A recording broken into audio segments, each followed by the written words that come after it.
Hey guys, Keegan here again. So today's video is going to be all about the Gold Coast Suns in this trade period.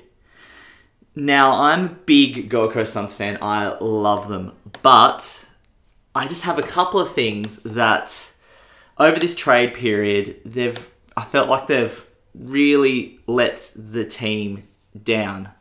Now, I know we've got 3 days left from the time of recording. We've got 3 days left until the trade period's over. So they could do something. But at the moment, I'm actually left very, very underwhelmed and very puzzled about what they're planning on doing. So the first thing is, with Bunnell and Charlie Dixon leaving, we need some good quality to replace them. So Charlie Dixon was our leading goal kicker. And Bunnell was one of our better players towards the end of the year. Now, Harley's gone. He's out the door, off to Fremantle. And Dixon looks like he's leaving, but the Suns are holding out for something more from Port Adelaide. Now, if I was to look at it like this, what do we have to show? What do we have to show from them leaving? From them looking like they're both going to be out the door by the end of the trade period.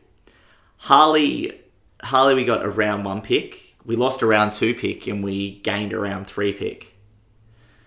And Dixon looks like he's leaving for a first round pick.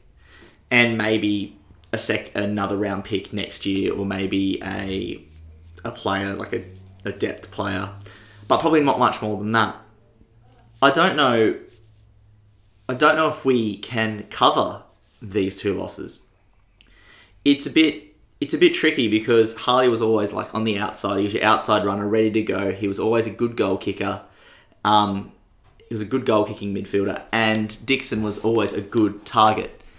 But we haven't replaced them. We've got no one. We've got Tommy Lynch, who is amazing, probably one of my favourite players at the Suns, and he takes a few marks. But now, who else we got to put there next to him? Sam Day, who has been really, really underperforming. He hasn't shown that he's a number 3 draft pick yet.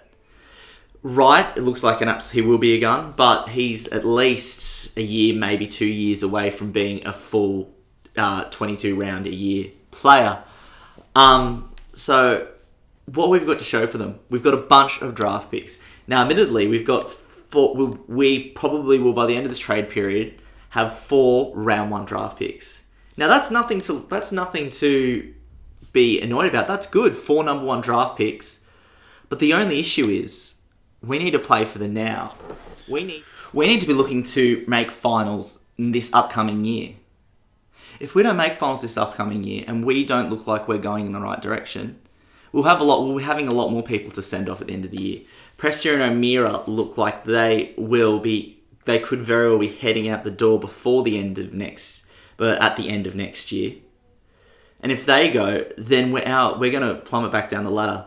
It's good to get all these good draft picks in, all these good kids in, but they're not ready to play now. They're not ready to tear the game apart right now.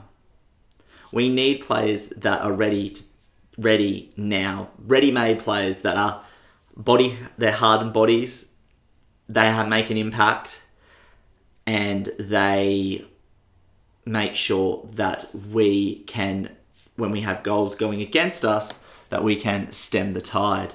As I said, we got 3 days left. So we got 3 days left of this period. Now, they might surprise me coming out of nowhere with a massive, massive player that will really, really increase our levels, increase our stocks. But I can't see it. Now, as far as players coming in goes, we got Dan Curry in, who will be great. He'll be a great backup for Tom Nichols, and he could push Tom Nichols for that number 1 spot. He's a big body. He's got a lot of experience in the VFL. He could come in and he could rip it to shreds. And I hope he does. But who else we brought in? Howe went to Collingwood. Seaton went to Adelaide. They're not superstars, but they play a role. And they're body hard, and you know what you're going to get with them. It just looks like that players don't want to come to the Suns. And that's really, really, really disheartening from a Suns supporter's point of view. Now, I always hear about the facilities. They train out of tin sheds. We train out of tin sheds. We've got the worst facilities in the league. Now, I keep getting told by people that the new facilities are coming, the new facilities are coming, the new facilities are coming. But does that really affect now? No, it doesn't. These facilities aren't going to be ready at the earliest until next year, and you know what construction's like. It could get pushed further and further back. Who wants to train in tin sheds when you've got Collingwood who have their own centre, their own building? I walk past it a fair bit, and it's massive. It looks amazing. Now, I'd love the Suns to have something like that, and we will eventually, but that could be too late. We could already have A-grade players out the door, never to come back after that. And that is really, really, really annoying. But that's something we can't control. We can't control that. We can't make people build any quicker. We can't magically wave a wand and make a new training facility magically appear. We need to focus on the now. We need to make sure the Suns are an attractive club to come to. And I remember hearing all these promises, oh, we're going to be very active in the trade period. We're going to be trying to bring all these good players in. Well, that's good enough that you want to bring them in, but you need to actually deliver.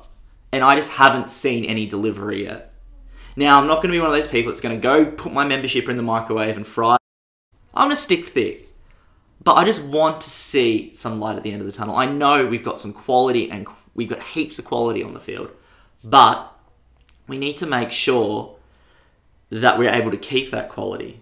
Thank you for watching. Please make sure you like this video, subscribe, and also tell me down below in the comments, who do you think the Suns should have been targeting, or they should target in the next 3 days to come?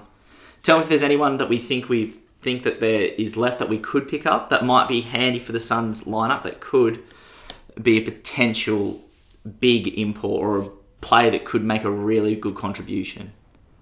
What I'm also going to do is at the end of the trade period, I might do one video to encompass the whole AFL and talk about who are the big winners, who are the big losers out of the trade period. Right now, we're looking like a big loser, but we could surprise ourselves. Thank you for listening, and I'll see you later.